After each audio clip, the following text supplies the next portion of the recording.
오늘 말씀 열왕기상 20장 말씀 함께 살펴보며 하나님 주신 은혜를 나누기를 원합니다.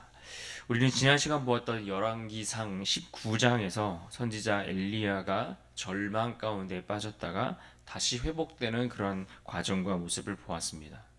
갈멜산에서 그렇게 위대하고 큰 승리를 거두었던 엘리야였지만 그가 이세벨의 그 협박에 그 한두 마디의 그 말에 그가 두려움에 휩싸였고 그는 도망쳐 결국 로뎀 나무 아래에 머물러 하나님 앞에 스스로 죽기를 구하며 그렇게 절망했던 것을 보았습니다.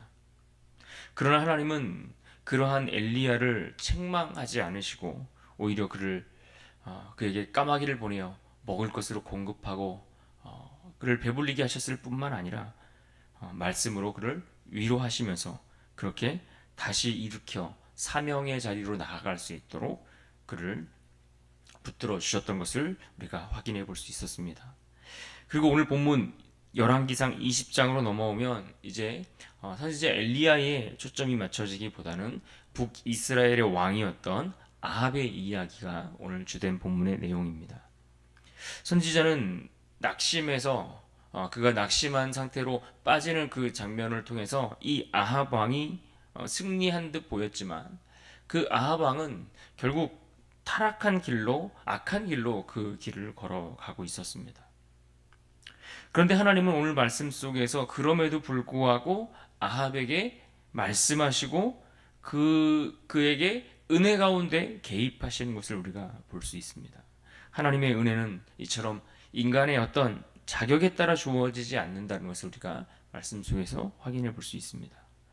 아합은 분명 우상 숭배자였고 악한 왕이었지만 적어도 오늘 말씀 속에서 하나님은 그의 삶에 개입하셔서 한 가지 사실을 그로 하여금 알게 하기를 원하셨습니다. 그것이 무엇입니까? 내가 여호와인 줄을 알라. 하나님이 여호와 하나님이신 것을 그에게 알게 하시기 위해서 하나님은 오늘 그의 삶 가운데에도 개입하셔서 하나님의 주권을 드러내고 계시는 것을 볼 수 있습니다. 그래서 오늘 우리는 이 본문 속에서 하나님의 그와 같은 놀라운 주권과 그 은혜의 개입하심들을 보면서 과연 우리의 삶이 하나님 앞에 어떠한 자세와 태도로 머물러 있어야 할 것인가를 우리가 깨닫고 또 그 은혜 가운데 힘을 얻어야 할 것입니다. 오늘 본문의 시작은 매우 긴장감 넘치는 그러한 상황들, 그러한 장면의 이야기로 시작합니다. 1절을 보십시오.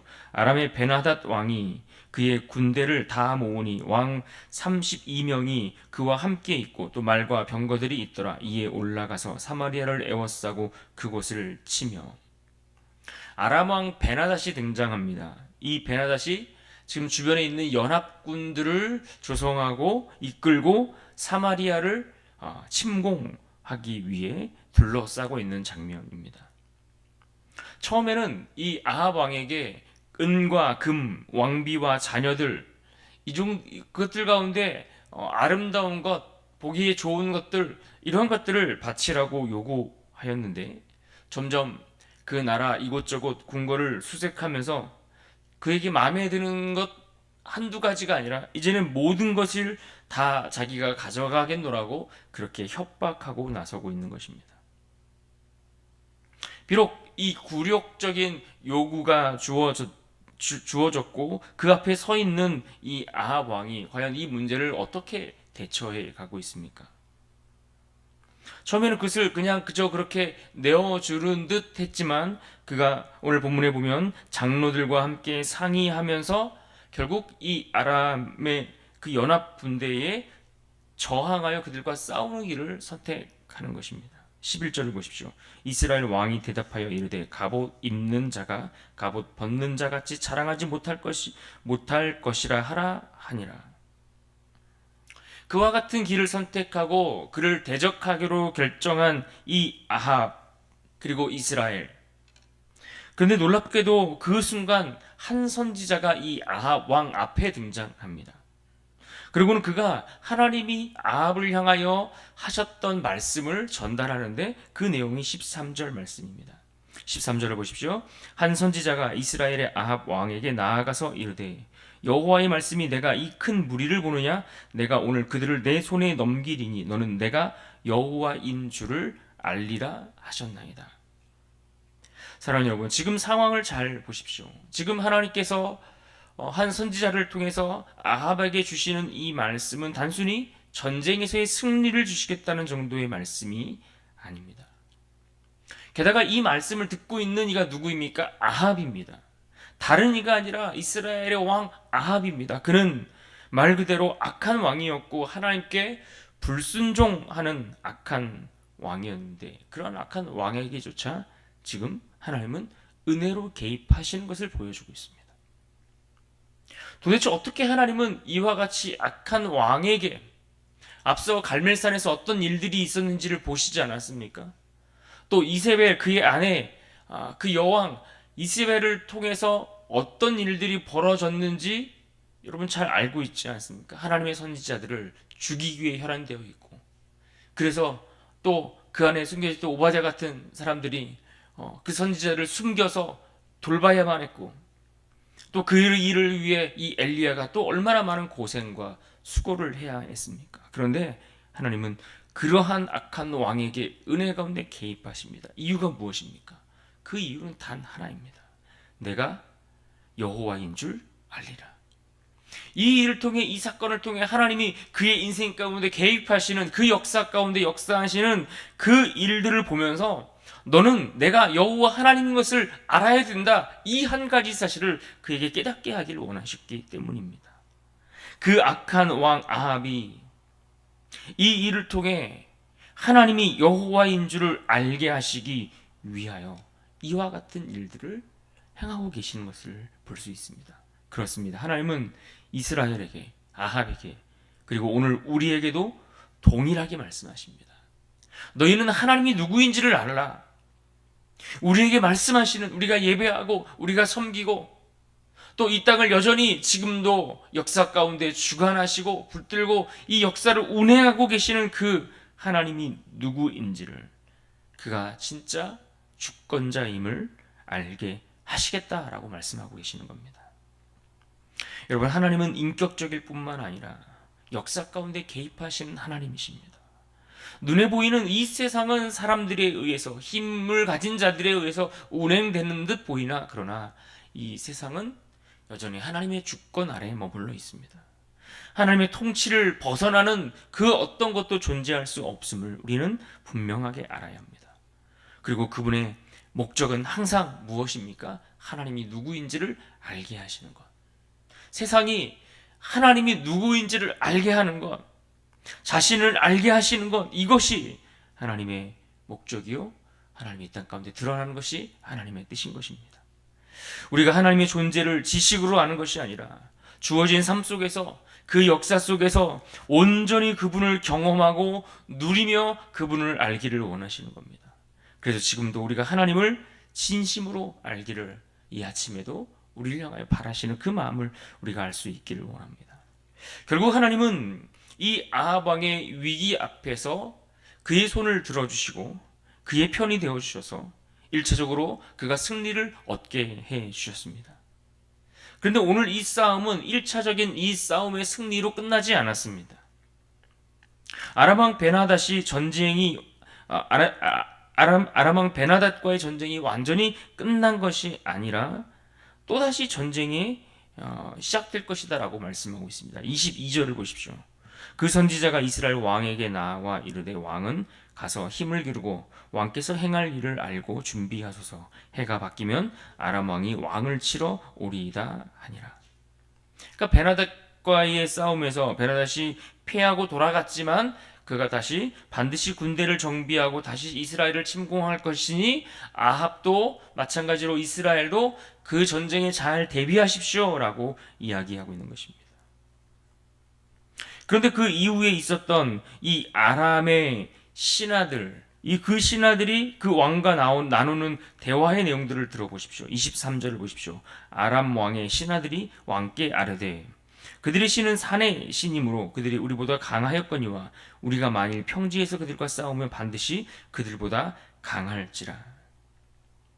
여러분, 이 말씀을 잘 보십시오. 이것은 지금 단순한 군사 전략에 대한 어떤 그런 이야기를 나누는 대화가 아닙니다. 그들은 지금 이 하나님에 대해서 대단한 상당한 오해를 가지고 있는 것입니다.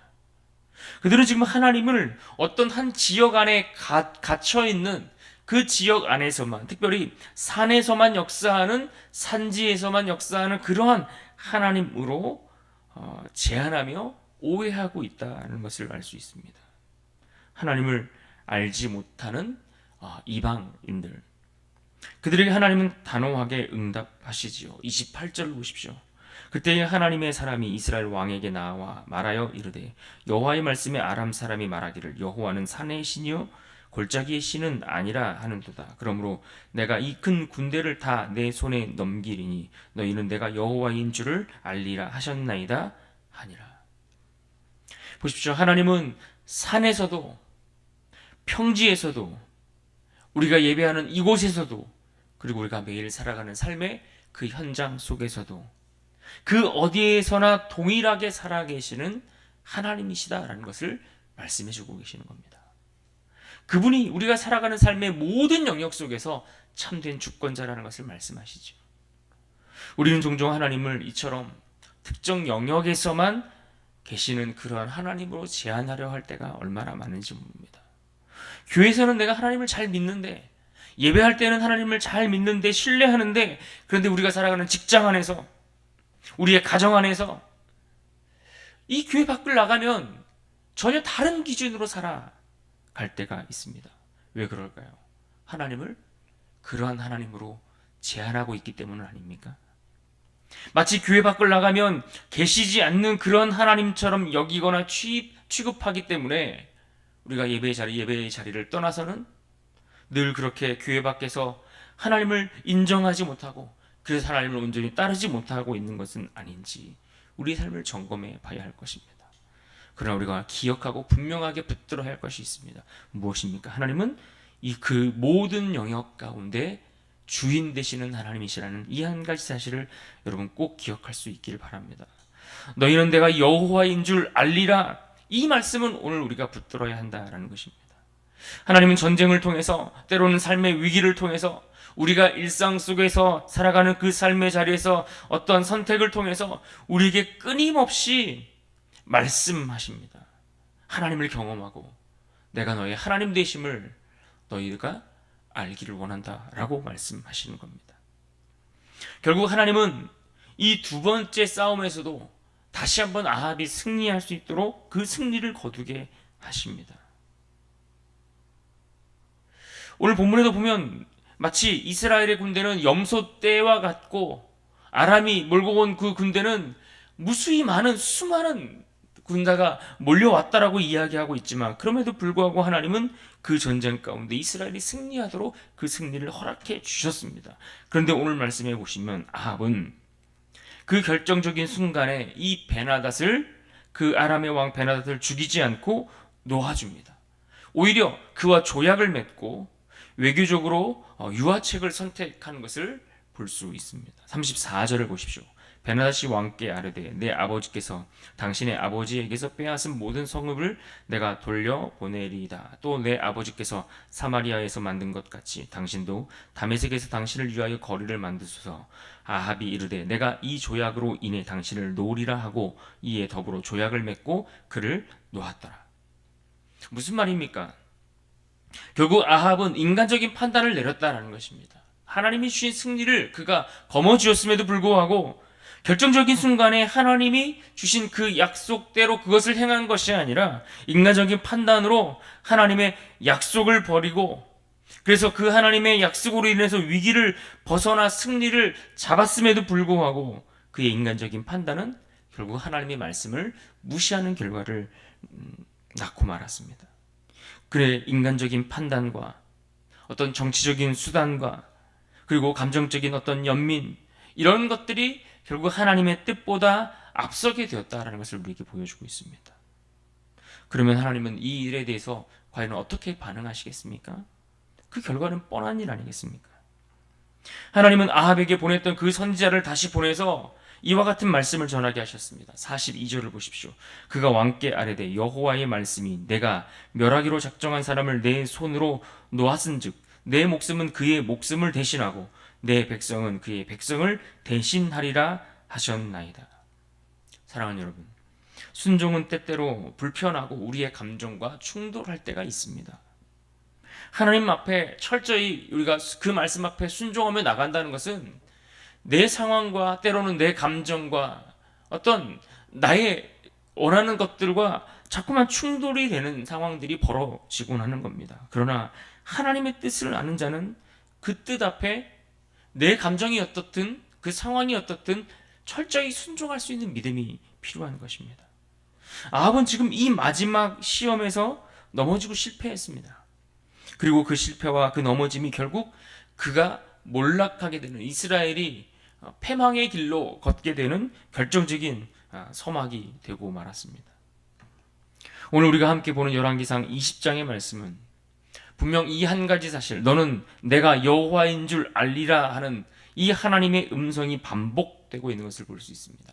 본문 13절에서도 그리고 28절에서도 반복적으로 그 말씀이 반복되고 있습니다.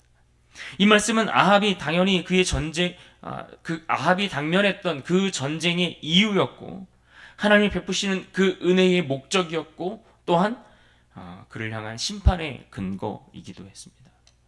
그렇습니다. 하나님은 언제나 어떤 상황에서도 자기 자신을 알리시는 그러한 분이십니다. 하나님이 누구인지를 우리가 정말 알기를 원하신다는 겁니다.